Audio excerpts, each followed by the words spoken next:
La pinza sobre España, el garrote de Trump y la agonía militar en Ucrania.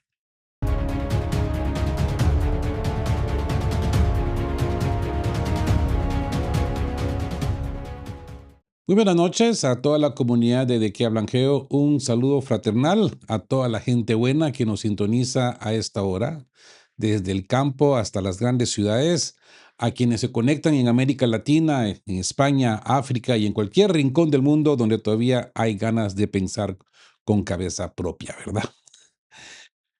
Amigos, pónganse cómodos, tómense un momento para preparar un buen café, un mate o lo que acostumbren a tomar a esta hora de la noche, porque el programa de hoy exige tiempo, calma y mucha atención. La geopolítica internacional no descansa y hoy tenemos sobre la mesa un tablero sumamente complejo que requiere que apliquemos nuestro principio fundamental: escepticismo metodológico. Miren, vivimos en una época donde los medios de comunicación hegemónicos nos venden la realidad en cómodas dosis, ¿verdad? Así de fragmentos aislados, por pedacitos, ¿no? Nos presentan las noticias como si fueran sucesos desconectados entre sí. Hoy nos hablan de una crisis migratoria repentina, así de la nada, en el sur de Europa. Mañana nos presentan una discusión técnica en el Congreso de los Estados Unidos sobre aranceles y sanciones. Al día siguiente nos muestran un titular dramático sobre ataques con drones en alguna parte del mundo, sea Ucrania, o sobre las tensiones en Oriente Medio. Pero si ustedes se quedan únicamente con esa versión fragmentada, se están perdiendo el verdadero drama, amigos. Se están perdiendo la película completa. En este canal no nos quedamos en el cuento masticado ni nos dejamos llevar por la primera emoción de titular sensacionalista.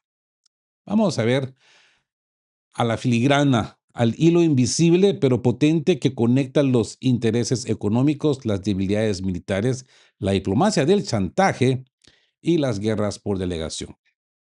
Hoy vamos a desarmar pieza por pieza tres grandes vectores geopolíticos que están impactando el mapa global de forma simultánea.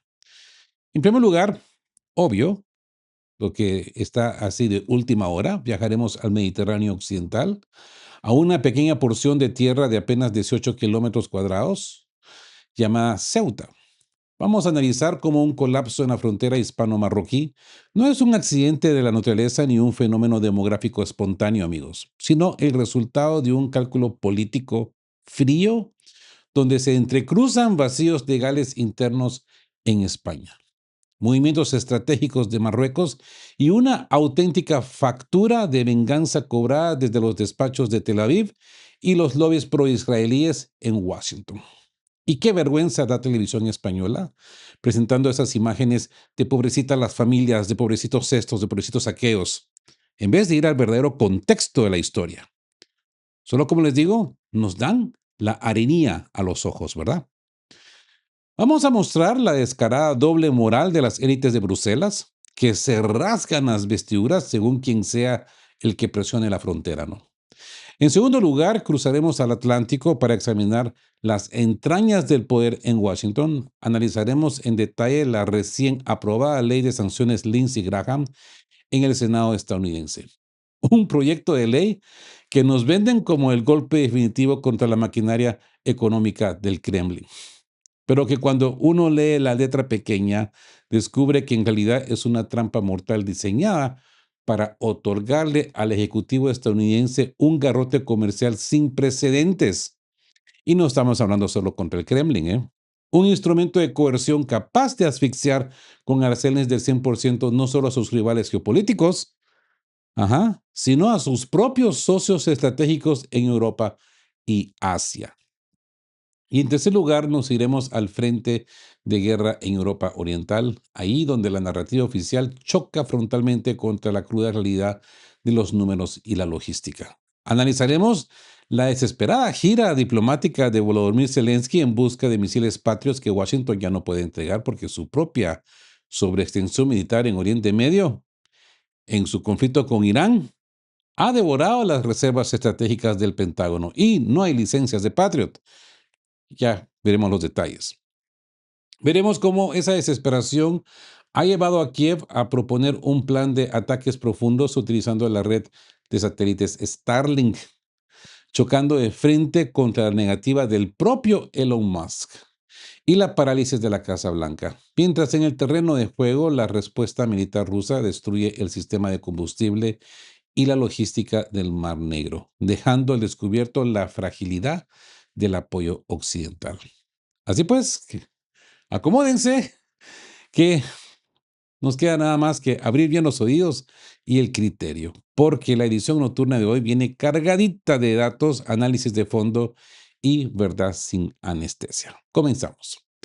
Y empecemos con el chantaje de Ceuta y la venganza en el Mediterráneo. El colapso operativo en la frontera. Vamos a situarnos geográficamente para entender la magnitud de lo que está ocurriendo o lo que ha ocurrido hasta ahora. Nos trasladamos a la frontera sur de la Unión Europea, específicamente a la ciudad autónoma de Ceuta. Para quienes no estén familiarizados con la geografía de la región, Ceuta y Melilla son dos enclaves españoles situados en el norte del continente africano, con frontera directa con el Reino de Marruecos. Ceuta tiene una extensión territorial reducida de apenas 18 kilómetros cuadrados, pero su valor estratégico en el control del estrecho de Gibraltar es sin medida. En las últimas horas, esta pequeña ciudad ha sufrido un colapso operativo y humanitario sin precedentes en la historia reciente. Estamos hablando de una marea humana masiva cerca de 49.000 a 50.000. Algunos dicen 35.700. Yo me quedo más con la cifra de 50.000, basado en las imágenes que se han propagado, ¿no? 50.000 personas, amigos. Predominantemente jóvenes que cruzaron o intentaron cruzar la frontera en un lapso de tiempo extraordinariamente corto, entre la noche del jueves y el viernes. Las imágenes que han llegado desde la zona son sencillamente sobrecogedoras. Decenas de miles de personas superando los pasos fronterizos, bordeando los espigones marítimos a nado o a pie. Antes de conectarme, miraba que ya hay 85 fatalidades sacadas del mar, saturando por completo, pues, la capacidad de respuesta de las fuerzas y cuerpos de seguridad del Estado español. Y les soy sincero, cuando empecé a ver las primeras imágenes dije, esto pareciera remote control. Pareciera que alguien, ¡pum!, presionó el botón y ¡wu!, se vino la ola. Muy descarado. ¿No creen ustedes? ¿Han visto las imágenes? Las autoridades locales de Ceuta entraron en una situación de pánico absoluto, por supuesto, declarando la emergencia local y suplicando al gobierno central en Madrid un despliegue militar inmediato para contener lo que denominaron una auténtica invasión del territorio. Y es que eso fue una verdadera invasión. La respuesta de Madrid fue enviar apenas un contingente testimonial de 60 efectivos militares, negándose a declarar el estado de emergencia nacional. Trágicamente, este evento ha dejado a un soldado verificado de al menos 18 personas muertas en el mar. Como les decía yo, antes de conectarme, se leían 85. Ahora bien, la pregunta que cualquier analista serio debe hacerse en este punto es, ¿cómo se llega a una situación de esta magnitud? ¿Ocurrió esto de forma espontánea? ¿Acaso 50.000 personas se pusieron de acuerdo una tarde por pura casualidad para caminar hacia la frontera? ¿Mm? Quien crea eso no entiende absolutamente nada de cómo funciona la política en el norte de África. Aquí se combinaron dos factores fundamentales: un detonante interno y una movilización perfectamente calculada, amigos.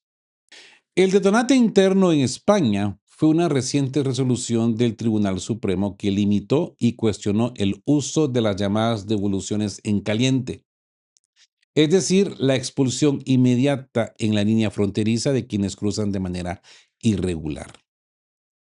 Esto generó un vacío operativo e incertidumbre jurídica entre los agentes de la Guardia Civil y la Policía Nacional, quienes se vieron desarmados reglamentariamente para actuar. Pero el factor decisivo no estuvo dentro de España, sino al otro lado de la valla. A través de plataformas digitales y redes sociales en Marruecos se desató una campaña de movilización masiva coordinada.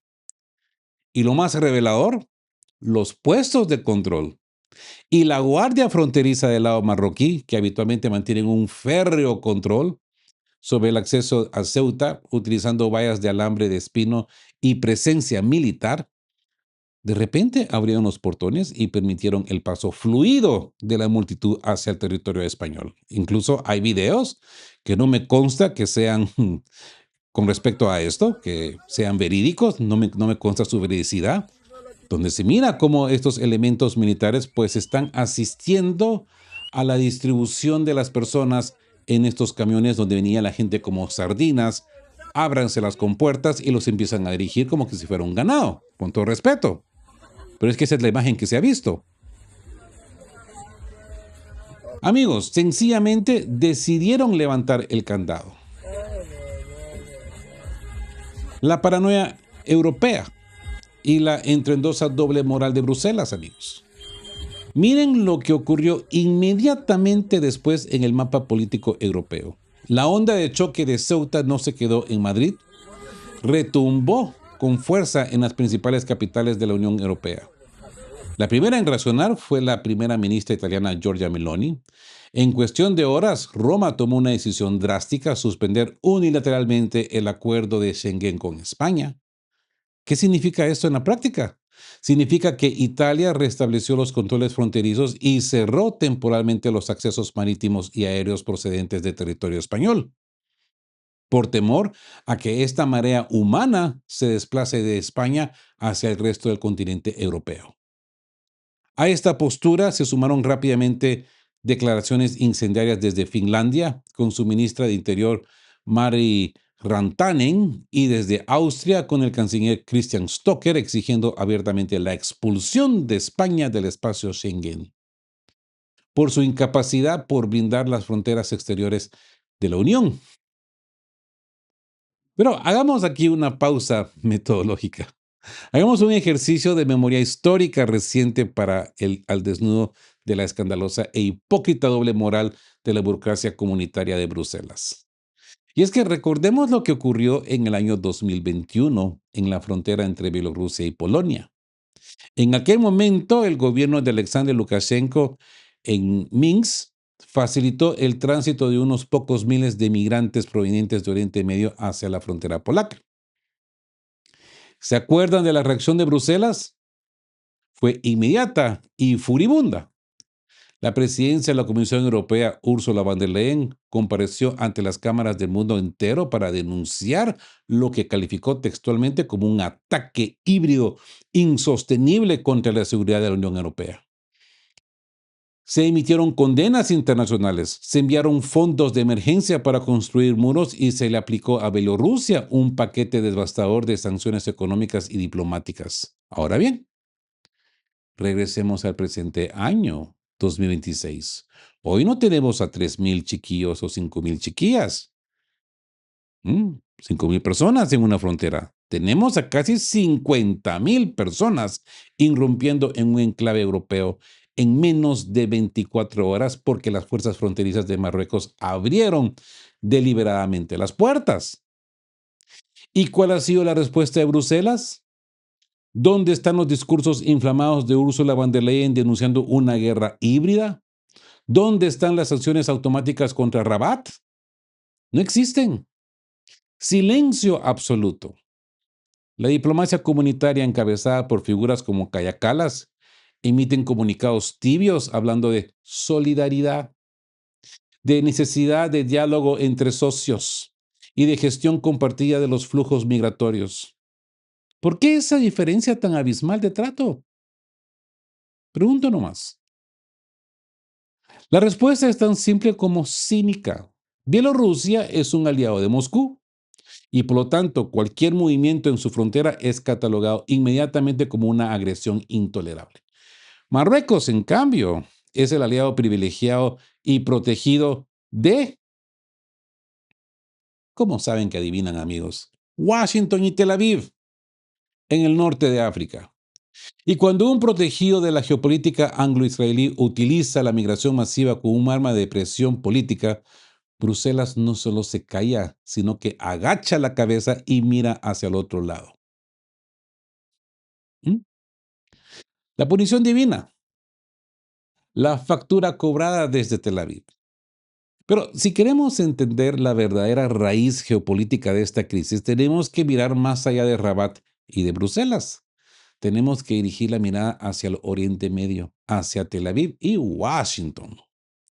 Porque lo que estamos presenciando en Ceuta no es solo un chantaje bilateral entre Marruecos y España, es una auténtica operación de punición geopolítica. Y es que miren, en las últimas horas, tras confirmarse el colapso fronterizo en Ceuta, las reacciones en los círculos políticos, diplomáticos y mediáticos de la derecha israelí han sido de una jubilaridad abierta y descarada, una celebración como de casamiento. Analistas e influencers que llevan décadas dando discursos alarmistas sobre la supuesta islamización de Europa salieron a celebrar públicamente la entrada de decenas de miles de jóvenes musulmanes a territorio español.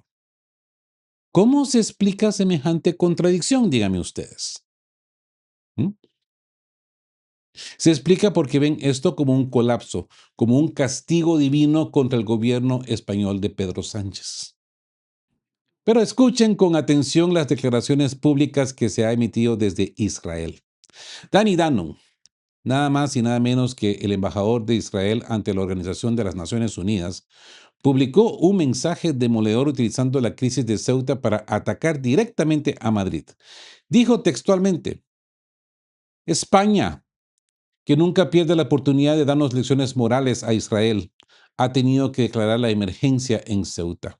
Quizás antes de seguir dándonos lecciones al resto del mundo, sea el momento de que explique por qué sigue manteniendo enclaves coloniales en África. ¿Mm? El embajador de un país cuya ocupación en Palestina, en el Golán y en el sur del Líbano es considerada ilegal por el derecho internacional, usando el lenguaje de la decolonización para exigirle a España que entregue Ceuta y Melilla a Marruecos. ¿Eh?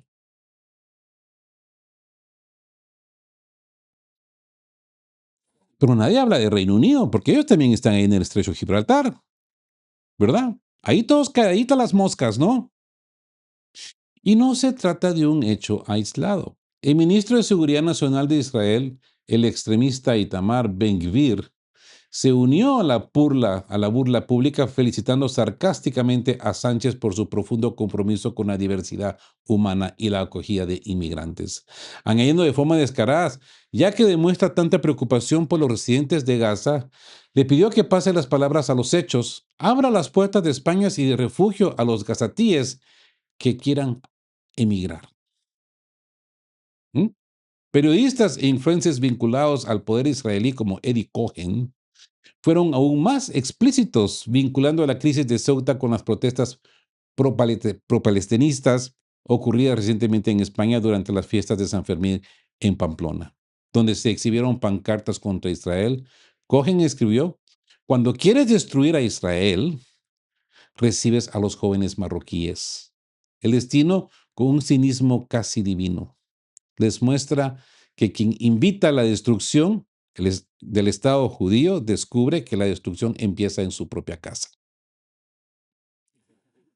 Y remató con una amenaza velada. No se sorprendan si en unos años estos mismos jóvenes están en las calles de Madrid y Barcelona. Incluso el poderoso lobby pro-israelí en Estados Unidos ha entrado de lleno en la campaña. Michael Rubin, director de políticas del think tank Middle East Forum, publicó artículos y mensajes en 4 idiomas, inglés, español, árabe y bereber, afirmando que si España devolviera los territorios de Ceuta y Melilla a la soberanía legítima de Marruecos, Madrid no estaría enfrentando este problema. Analistas marroquíes vinculados a estos mismos centros de pensamiento en Washington han llegado a plantear abiertamente que Estados Unidos deben ayudar a Marruecos, Estados Unidos e Israel deben ayudar a Marruecos a tomar Ceuta y Melilla para castigar a un miembro de la OTAN que ha elegido la obstrucción y así consolidar el control militar conjunto sobre el estrecho de Gibraltar. ¿Ven cómo encajan las piezas, mi gente? Esto es un cobro de facturas en toda regla. Tel Aviv y sus aliados en Washington no le perdonan a España tres decisiones estratégicas recientes: haber calificado de genocidio las operaciones militares israelíes en Gaza y haber reconocido oficialmente al Estado de Palestina; haber decretado un embargo al tránsito de material armamentístico con destino a Israel por territorio español; y sobre todo, haberle negado a Estados Unidos el uso de las bases militares conjuntas en suelo español como Rota y Morón para llevar a cabo los bombardeos e intervenciones militares contra Irán. Ceuta es el territorio elegido para la represalia. A través de la alianza estratégica consolidada desde los acuerdos de Abraham del 2020 entre Marruecos e Israel, se utiliza el grifo migratorio marroquí para desestabilizar a España, castigar su insubordinación diplomática y forzar un reordenamiento geoestratégico en la puerta de entrada del Mediterráneo. A mí todo esto me da mucha rabia porque utilizan a la juventud marroquí para hacer estas fechorías. A la persona de pensamiento pobre, a la que no tiene pensamiento crítico. Y eso es infrahumano, en mi opinión. Bueno, hablemos del garrote arancelario de Washington, el marco legislativo de la ley Graham. Dejemos por un momento las aguas del Mediterráneo y trasladémonos a los pasillos del poder de Washington, D.C., porque ahí se está cocinando la segunda gran bomba geopolítica de esta semana. El Senado de Estados Unidos acaba de aprobar por una abrumadora mayoría bipartista de 86 votos a favor y apenas 12 en contra la llamada ley de sanciones a Rusia de Lindsey Graham, nombrada así en homenaje al fallecido senador republicano de Carolina del Sur. Cuando ustedes leen los titulares de la prensa hegemónica o escuchan las declaraciones oficiales de los portavoces del Congreso estadounidense, la narrativa es impecable y heroica. Nos dicen que esta ley es el instrumento definitivo para ahogar financieramente la maquinaria de guerra de Vladimir Putin, golpear el sector político y militar ruso, congelar los activos de los oligarcas, sancionar a las empresas estatales y perseguir a la denominada flota en la sombra que transporta recursos energéticos rusos por los mares del mundo. Nos dicen también que cualquier entidad o banco que mantenga relaciones comerciales con instituciones rusas sancionadas perderá de forma inmediata el acceso al sistema bancario SWIFT, lo que equivaldría a la muerte financiera e internacional de esa empresa. Hasta aquí el discurso de cara a la galería. La narrativa diseñada para aplaudir en los telediarios, ¿verdad? Pero, como aquí practicamos el escepticismo metodológico, tenemos que ir a leer la letra pequeña del texto legislativo. Y cuando uno lee la letra pequeña, como lo ha hecho el propio analista Max Boot en un durísimo artículo publicado en The Washington Post, uno se da cuenta de que esta ley entraña un peligro estructural gigantesco. Un peligro que no amenaza tanto a Moscú, sino a la estabilidad de la economía global y a los propios aliados de Estados Unidos. Y es la trampa de las secciones 115 y 113. A ver, vamos a desglosar las dos cláusulas clave de esta ley para que vean cómo funciona la trampa. En primer lugar, tenemos la sección 115. Esta cláusula le otorga al presidente de los Estados Unidos la facultad discrecional de eximir a cualquier país, empresa o individuo de las sanciones previstas en la ley, con la única condición de enviar una nota explícita al Congreso. Analicen la paradoja. Nos presentan una ley supuestamente demoledora contra Rusia, pero le dejan al inquilino de la Casa Blanca, en este caso a Donald Trump, una puerta trasera legal para suspender o no aplicar las sanciones a quien le convenga. Es decir, la ley no garantiza de forma obligatoria el castigo a las entidades rusas, sino que deja el garrote en manos de la arbitrariedad presidencial. Pero donde la ley se convierte en un arma de destrucción masiva para la economía mundial es en la sección 113. En esta sección faculta al presidente para imponer aranceles punitivos de hasta el 100% a los cinco mayores países importadores de petróleo o gas natural procedente de Rusia. Y por si fuera poco, establece un arancel colosal de 500% a cualquier producto ruso que intente ingresar a territorio estadounidense.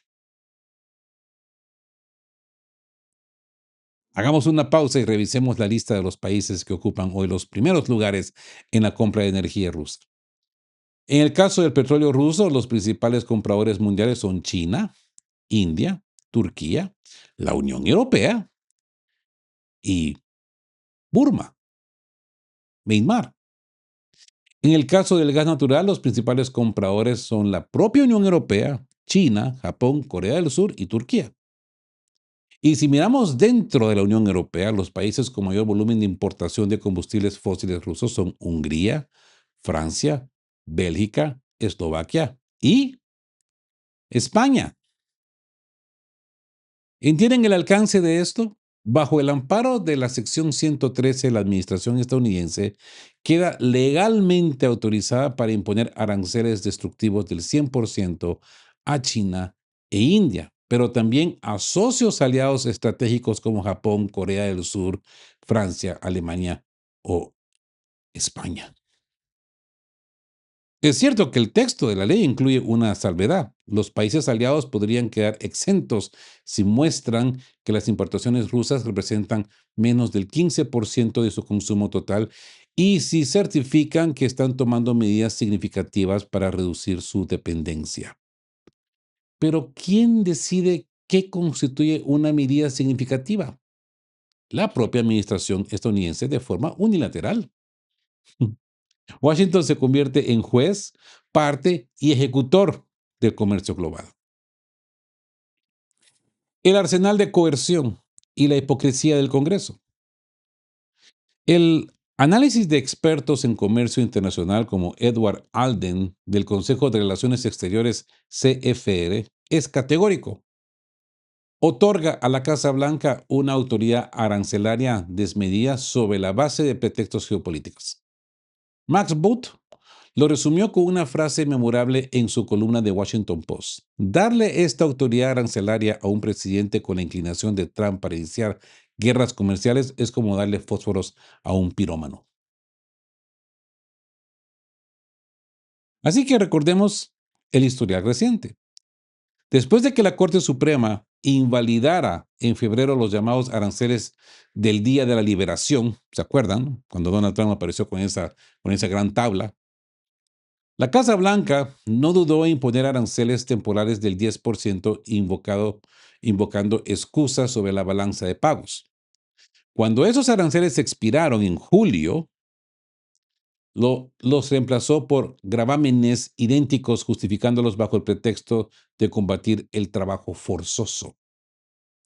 Con la ley Graham en la mano, la administración no necesita inventar excusas débiles. Tiene una justificación legal aprobada por el Senado para imponer aranceles del 100% a cualquier país del mundo.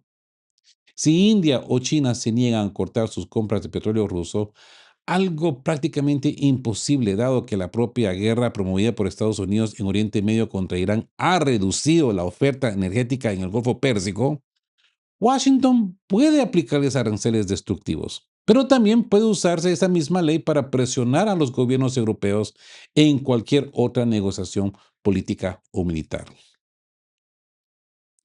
¿Y cuál ha sido la postura del Congreso estadounidense?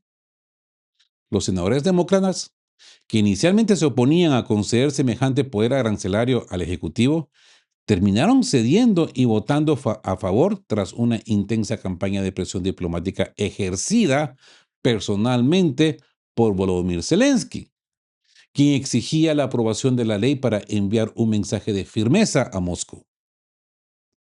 En su afán por mantener la narrativa del apoyo a Kiev, el Congreso de los Estados Unidos a abdicar de sus facultades constitucionales sobre el comercio internacional, entregándole al Ejecutivo un arsenal de coerción económica global.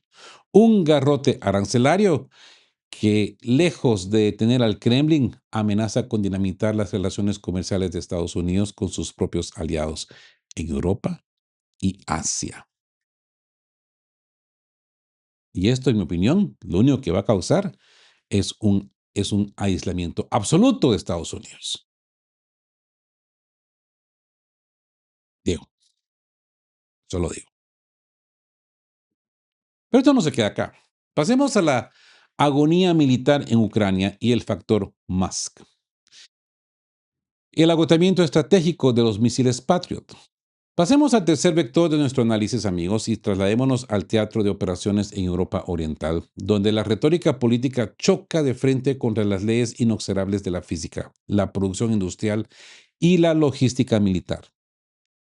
En los últimos días, han trascendido detalles de una reunión de altísimo nivel celebrada a puerta cerrada en la Casa Blanca. Durante esta reunión, el presidente ucraniano Volodymyr Zelensky presentó un plan de emergencia diseñado para intentar que su país sobreviviera a un nuevo invierno de confrontación militar contra las Fuerzas Armadas de la Federación Rusa. Ahora bien, para comprender la desesperación detrás de este plan, tenemos que analizar primero el estado catastrófico en el que se encuentra la defensa aérea ucraniana. Durante la reunión, Zelensky solicitó formalmente a Washington el envío urgente de 300 sistemas de misiles interceptores Patriot avanzados PAC-3.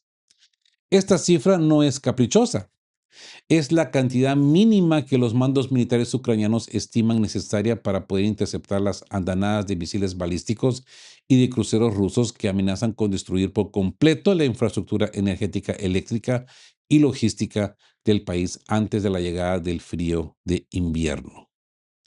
¿Y cuál fue la respuesta de la administración estadounidense? Un rechazo categórico.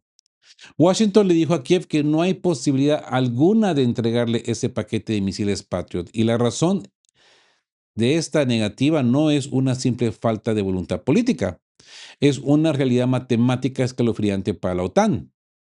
Un reciente informe publicado por el Centro de Estudios Estratégicos Internacionales, por sus iniciales CSIS, con sede en Washington, expone la magnitud del desastre.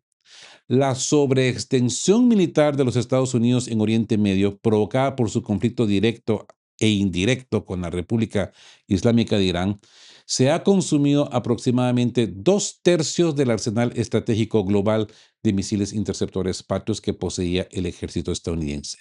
Escuchen bien el dato.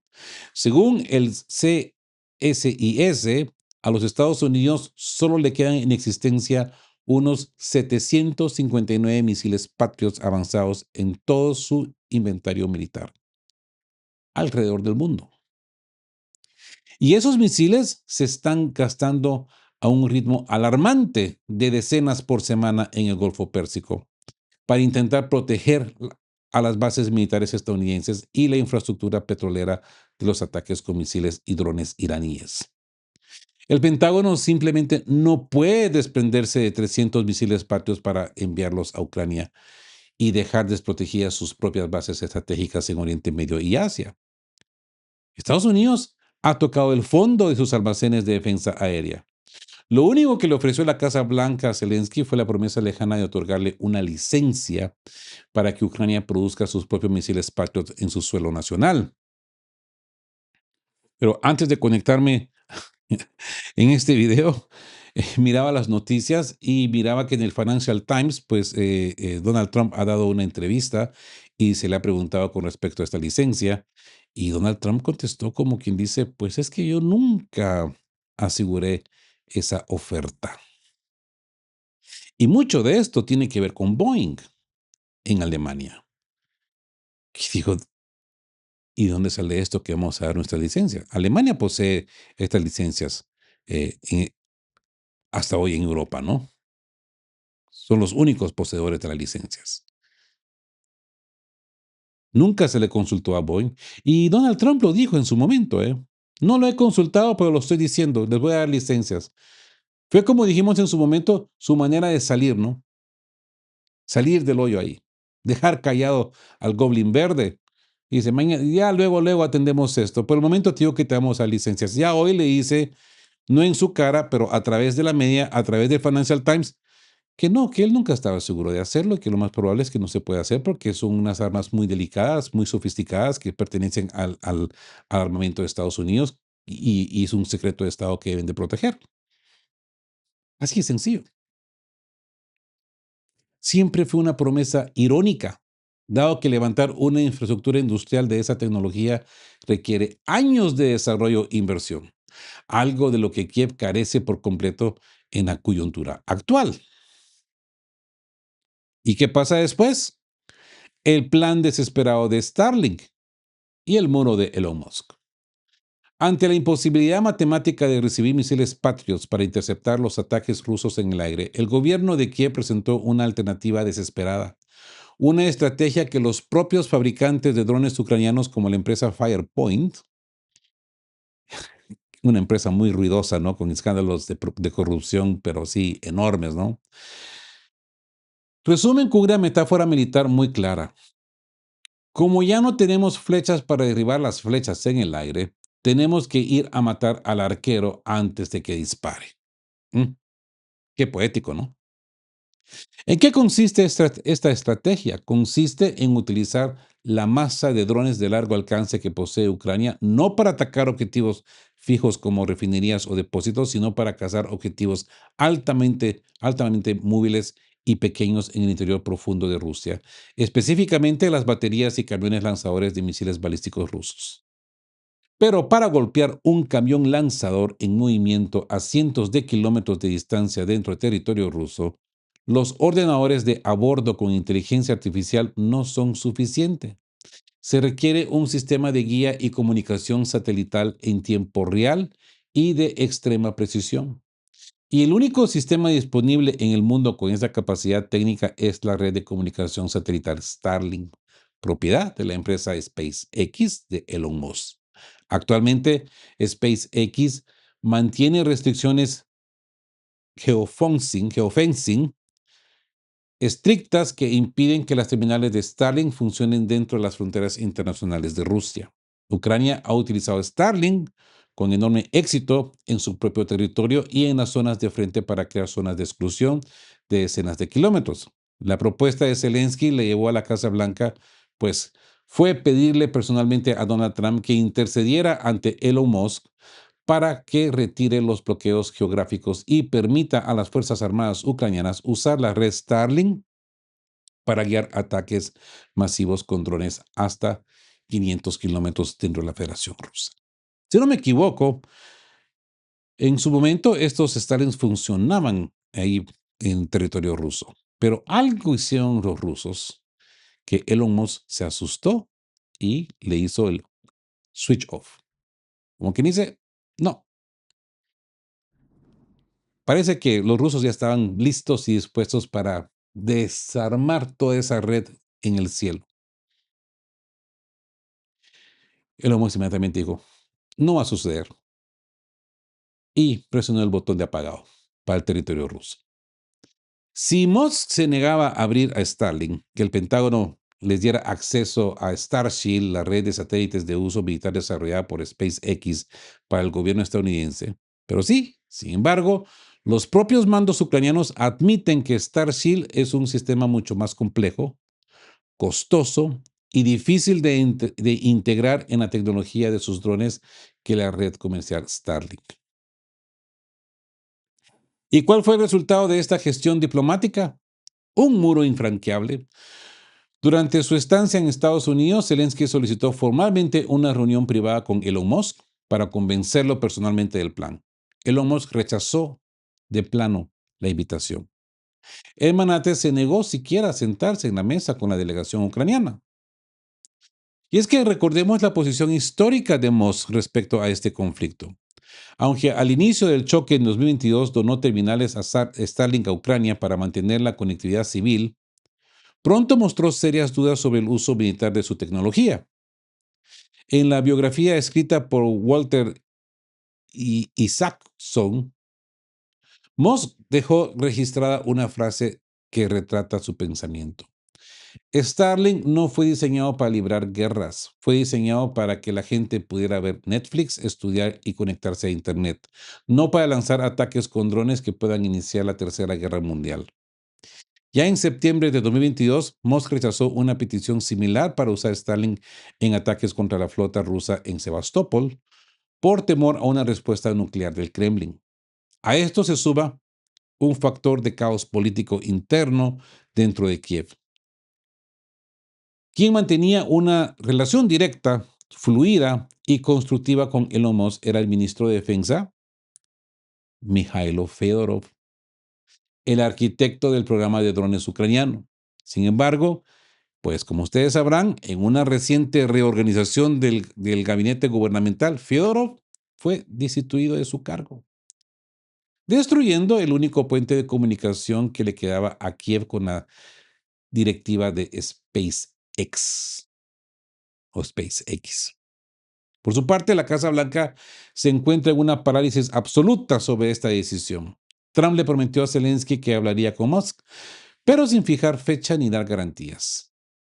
En el entorno de la administración estadounidense existe un temor helado a las consecuencias de autorizar este plan.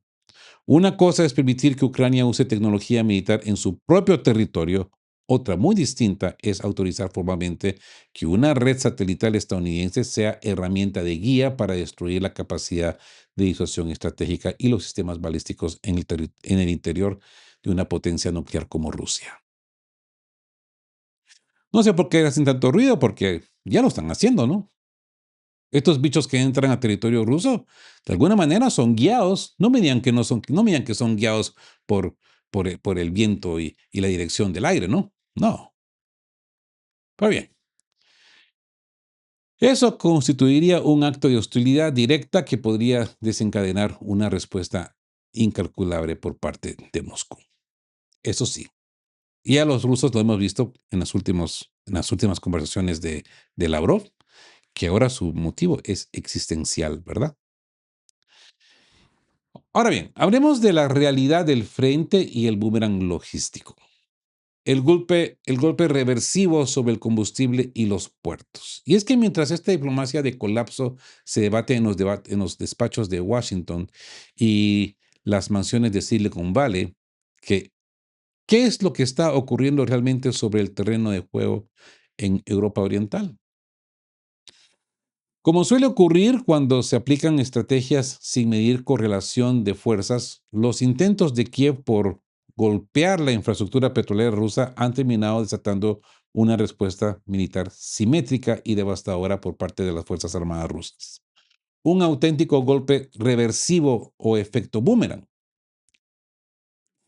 El informe del analista Anton Trafimov ofrece un diagnóstico operativo inapelable sobre la situación energética y logística en Ucrania. La estrategia rusa de las últimas semanas ha cambiado de escala. En lugar de ataques dispersos, ha lanzado una campaña sistemática y masiva contra la red de combustible, los depósitos de almacenamiento y la logística de transporte de las Fuerzas Armadas ucranianas. El resultado es catastrófico. Ucrania ha perdido más de 300 estaciones de servicio de su red estratégica y ha visto destruida prácticamente la totalidad de sus refinerías y petróleos internas. Sus 7 refinerías están completamente destruidas. El país enfrenta hoy una crisis de combustible de proporciones históricas, calificada por el propio gobierno de Kiev como una verdadera catástrofe humanitaria que paraliza el transporte civil y la actividad económica. Pero el golpe más doloroso y definitivo, pues se ha producido en la costa del Mar Negro. Durante meses, el corredor marítimo de la región de Odessa y los puertos adyacentes funcionó como la arteria logística vital para el régimen de Kiev. A través de esa vía, amigos, a esa vía marítima, ingresaban de forma constante buques cargados con combustible, suministros militares, municiones y armamento proveniente de países extranjeros. Hoy ese corredor ha quedado prácticamente inoperativo. Las fuerzas aeroespaciales y los sistemas de misiles rusos han lanzado ataques concentrados contra las instalaciones portuarias, los atracaderos y los buques de carga a su llegada. Y muchos de ellos en mar, ¿no? En alta mar. Y este estrangulamiento no es un debate teórico, se siente de forma inmediática y trágica en la primera línea del frente de batalla. Las tropas ucranianas en las trincheras no solo enfrentan una escasez angustiosa de proyectiles de artillería, sino que carecen de combustible necesario para mover sus blindados, evacuar heridos e incluso para recibir suministros básicos de agua y alimentos. El bloqueo de los fondos financieros y el diagnóstico realista. Y es que miren la ironía de cómo funciona el apoyo de los aliados occidentales cuando las cosas se ponen feas. Fantaseando con mantener con vida la capacidad militar de Kiev, los países europeos de la OTAN promovieron el programa llamado PURL, por sus iniciales PURL, diseñado para comprar armamento estadounidense para Ucrania utilizando fondos europeos, ¿verdad? 21 países miembros de la alianza hicieron un esfuerzo financiero enorme y lograron reunir una suma de 4.150 mil millones de.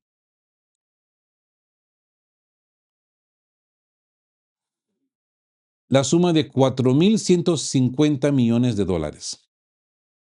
¿Saben de dónde salió este dinero? Esos 4.150 millones de dólares ingresaron directamente de las arcas del Tesoro de los Estados Unidos, pero jamás se tradujeron en contratos de armas ni en entregas de material bélico para Ucrania. El dinero quedó congelado en la burocracia financiera de Washington. Y por si fuera poco, la propia administración estadounidense tomó la decisión unilateral de no ejecutar una cuota aprobada de 4.960 millones de dólares destinados a transferir armas desde los propios almacenes del Pentágono hacia Kiev. La razón oficial de Washington, que el Pentágono necesita retener ese material y ese dinero para garantizar la propia capacidad de combate de las Fuerzas Armadas estadounidenses en medio de la crisis de Oriente Medio. Es decir, los europeos ponen el dinero se queda en Washington, las armas no salen de los depósitos del Pentágono y el ejército ucraniano se queda desarmado en el frente. Por eso, analistas militares de prestigiosos centros de pensamiento occidentales, nada sospechosos de simpatizar con Moscú, están empezando a decir la verdad que la propaganda mediática intenta ocultar. Daniel Davis, experto militar del think tank Defense Priorities, lo ha declarado con una claridad meridiana en la publicación Responsible Statecraft al exagerar la postura de Kiev. Los medios de comunicación occidentales están ocultando la cruda realidad de que simplemente no existe una vía militar viable para la victoria de Ucrania. Continuar con esta política solo aumenta el número de víctimas humanas y la magnitud de la destrucción. Incluso corresponsales de grandes cadenas europeas sobre el terreno, como Christoph Wagner, del canal alemán Die Welt, admiten desde Kiev que la estrategia de Zelensky de intentar presionar a Moscú durante el verano para sentarse a negociar desde una supuesta posición de fuerza ha fracasado por completo. Esos famosos 40 días, yo creo que ya terminaron, ¿no? Vladimir Putin y el mando militar ruso se muestran completamente indiferentes a esa presión mediática y continúan ejecutando su plan operativo, liberando diariamente asentamientos en Donbass, Kharkov, Sumy, Odessa, Nikolaev. Y bien, amigos, mi gente buena, desde aquí hablan Geo. Llegamos al final de este recorrido y les pido que hagamos un esfuerzo para conectar todas las piezas de este gran rompecabezas que hemos desarmado hoy. Miren la coherencia macabra con la que funciona el sistema geopolítico global cuando uno lo mira sin vendas en los ojos. En el sur de Europa, en esa pequeña porción de tierra que es Ceuta, vemos cómo miles de jóvenes vulnerables musulmanes son utilizados como fríos peones de ajedrez por una potencia vecina para chantajear a un gobierno, mientras desde Tel Aviv y Washington los lobbies dominantes celebran el caos como un castigo divino para cobrarse facturas por posturas diplomáticas insubordinadas. Nos muestran la cara más cínica de una Bruselas que grita guerra híbrida cuando le conviene, pero cuando guarda silencio cómplice, cuando los responsables son sus protegidos. Al mismo tiempo, en los pasillos del Congreso en Washington, nos venden leyes con discursos grandilocuentes sobre la defensa de la libertad, pero en la letra pequeña arman un garrote de sanciones de aranceles del 100% diseñado para chantajear comercialmente a aliados y rivales por igual, subordinando la economía mundial a los intereses de la Casa Blanca. Y en las trincheras ensangrentadas de la Europa Oriental presenciamos la tragedia final de un pueblo al que le prometieron un apoyo incondicional hasta las últimas consecuencias, pero al que hoy le niegan los misiles porque los almacenes del imperio están vacíos tras consumirse en Oriente Medio. Un pueblo cuyos líderes tienen que ir a suplicarle accesos a satélites a un magnate privado de Silicon Valley, mientras los dólares europeos de la ayuda quedan atrapados en las cuentas del Tesoro estadounidense y la logística en el frente se desmorona día tras día. La lección que nos deja este panorama es transparente y aleccionadora. La geopolítica de las grandes potencias no entiende de lealtades, no entiende de discursos morales y no entiende de solidaridad. Entiende únicamente de intereses fríos, de correlación de fuerza y de capacidad industrial. Amigos, cuando los gobernantes de una nación entregan su soberanía, renuncian a la diplomacia pragmática y se convierten en peones de tableros ajenos. Los platos rotos los termina pagando siempre la gente sencilla, el pueblo de a pie. Reflexionen sobre todo esto esta noche. No se queden con lo que yo les digo, ni con lo que dicen los telediarios, por supuesto no. Vayan a las fuentes, revisen los datos, lean las leyes, analicen los mapas.